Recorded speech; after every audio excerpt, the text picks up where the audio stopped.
Hello guys, Jai Shri Ram. So in this particular video, we are going to start with our section E of CMA US part 1, which is internal controls. So section E, internal controls, is technically the smallest section in your entire CMA part 1. Why sir? Because you can see there are only two topics in this particular section. There are only two main headings, or we can say chapters, or whatever you want to call them. There are only two major topics and then some subtopics in that.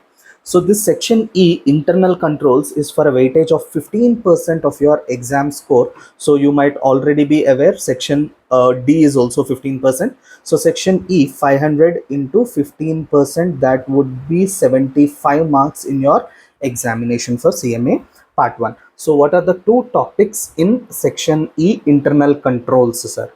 So you have one, governance, risk and compliance, and the second one is systems, controls and security measures. So first let's understand what is this concept of internal controls.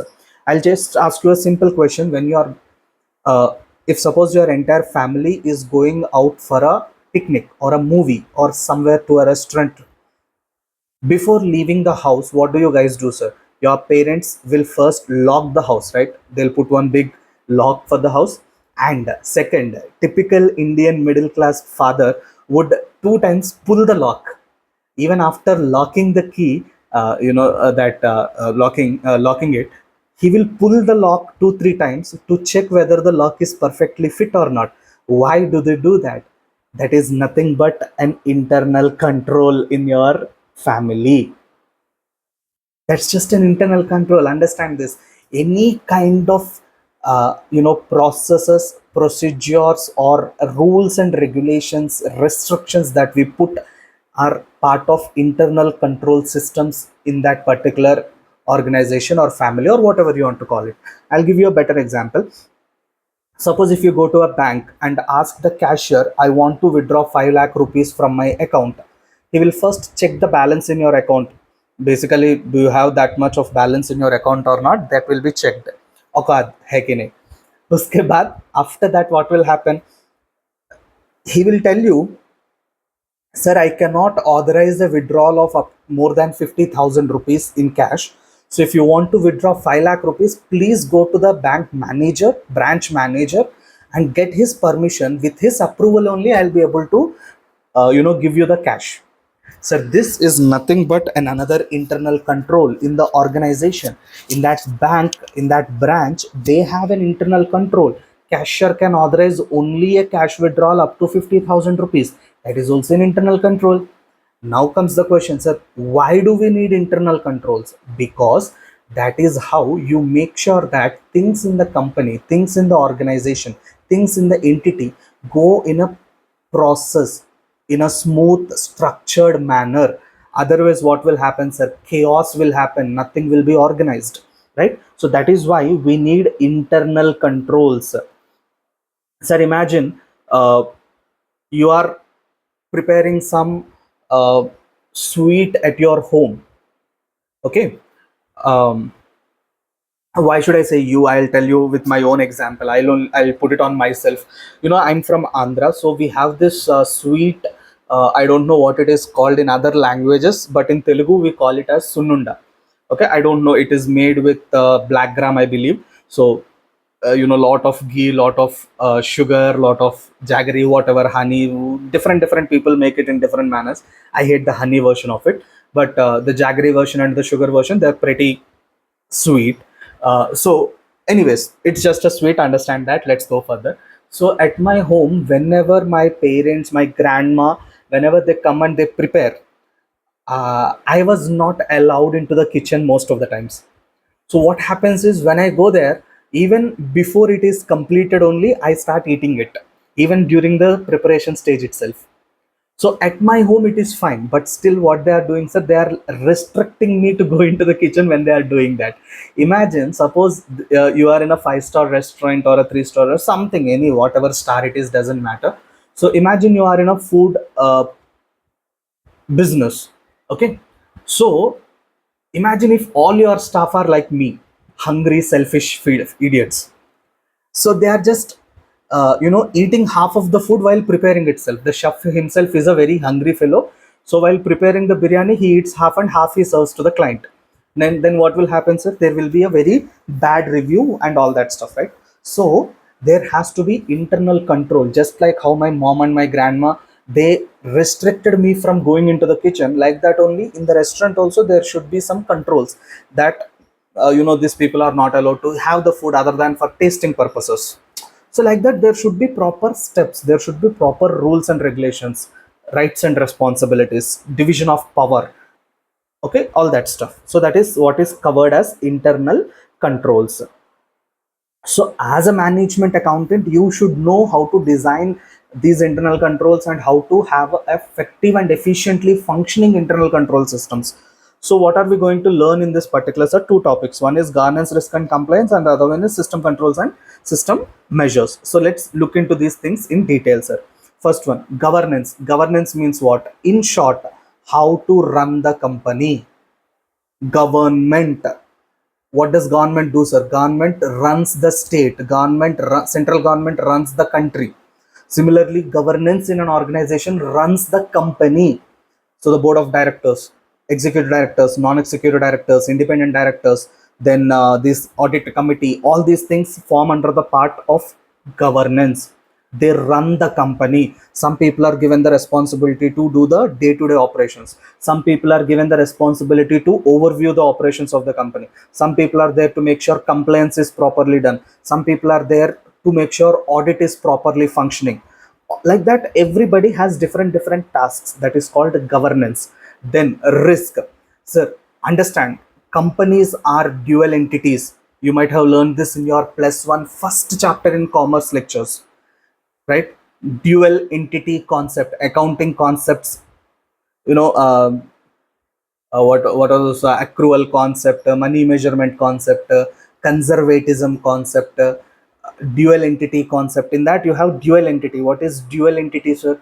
Business is separate from the owners, right? Shareholders are not the company. Company is company. Company's owners are shareholders. They are two different entities. If company goes into losses, shareholders will not be personally liable beyond their share capital. Again, these are all there in your basics. I'm not going to go there now, but just understand risk. So shareholders put their money into the company and they give that to the directors and say, please, board of directors, take our money and run our company, because we cannot do that ourselves, because there are lakhs of shareholders. There will be difference of opinion and decisions cannot be taken, right? So directors will run the company on behalf of the shareholders. So if the directors are taking too much risk with the shareholders money, that would be a panic situation. That is why there should be proper controls in the company to make sure that risk is always at an acceptable level. We are not going beyond our risk appetite. Means how much risk we can take, we are not taking beyond that. Similarly, compliance, we are following all the rules and regulations, we are filing all the tax returns on time, we are filing all the company returns on time, we are paying the taxes on time, etc, etc. So you have internal control structure, management philosophies, what is integrated framework. All these things we'll discuss at the initial topic of section E. This is the theoretical topic. Then you have different policies for safeguarding and assurance. Safeguarding the assets, records, cash, etc, etc, and assurance that shareholders, your money is safe. Then risk, internal control related risk and all. Then corporate governance, whether all the rules and regulations are properly followed or not. External audit related requirements. So there is an external auditor, he will come and do the audit of books of accounts and all that stuff. There might be audit committee requirement. We'll discuss all that in the chapter. Then we have system controls and security measures. System controls means username, password, etc, etc. You guys put a password for your pin or fingerprint, face unlock, etc. You put on your phones also, smartphone also, right? That is what, sir? That is nothing but one security control, security measure that you have. So similarly, accounting systems, Tally, QuickBooks, SAP, Oracle, whatever you are using, that also should have proper controls. Any other information systems you are using, maybe a mail client, or else there could be Microsoft Office, or there could be Power BI, or there could be Power Automate, whatever you are using systems, any kind of softwares, they should have proper controls, username, password, security levels, etc., etc. Then you should have application and hardware controls. So you might have seen this James Bond movies, or not James Bond, Mission Impossible. So in Mission Impossible, you will see they have to hack into a server. So there is one big building like Burj Khalifa. They'll go onto the top of that building, then they'll tie one rope, then they'll jump from the top of the building, then they'll take out a glass cutter, and then they'll make a big hole in the in the glass structure. Then they'll go inside the server room. Then they'll do some changes to that. So why all that nonsense, or why can't they just go in the lift and enter into the server room? Because there will be security, there will be lock, there will be a password protection for that, there might be some xyz biometric securities, etc., etc. That is nothing but hardware control. Nobody is allowed to access the server, right? Hardware.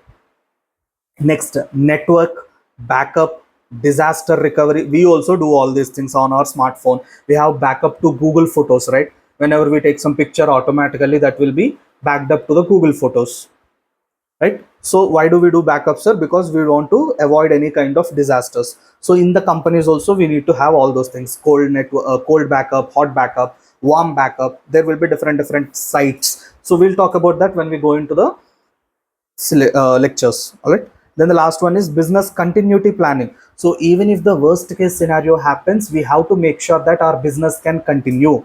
Even during COVID, businesses survived. Even during floods or any kind of natural calamity, businesses has to survive, sir. That is called continuity planning. Even if someone dies, even if the key managerial person dies, still the business has to survive. There should be a backup plan for that. Okay. In US, they have something called a succession. So suppose Mr. X is the CEO of a company. So he has to appoint his successor. He has to, even while signing as the CEO of the company, he has to say, okay, in case something happens to me, this person, my son, my daughter, or my friend's son, or I think our employee, one of our employees is the best fit for the next CEO. He has to provide for his succession, right? So those are continuity plans. There should be survival no matter what happens to a person or to the market as such. So these are all these are all part of your internal control systems in your organization. So that is your section E, introduction overview. I hope this gave you a little insight about what you can expect from your section E of your syllabus in part 1 CMA US. So I'll see you in the lectures soon. Until then, keep smiling. Take care. Radhe Radhe.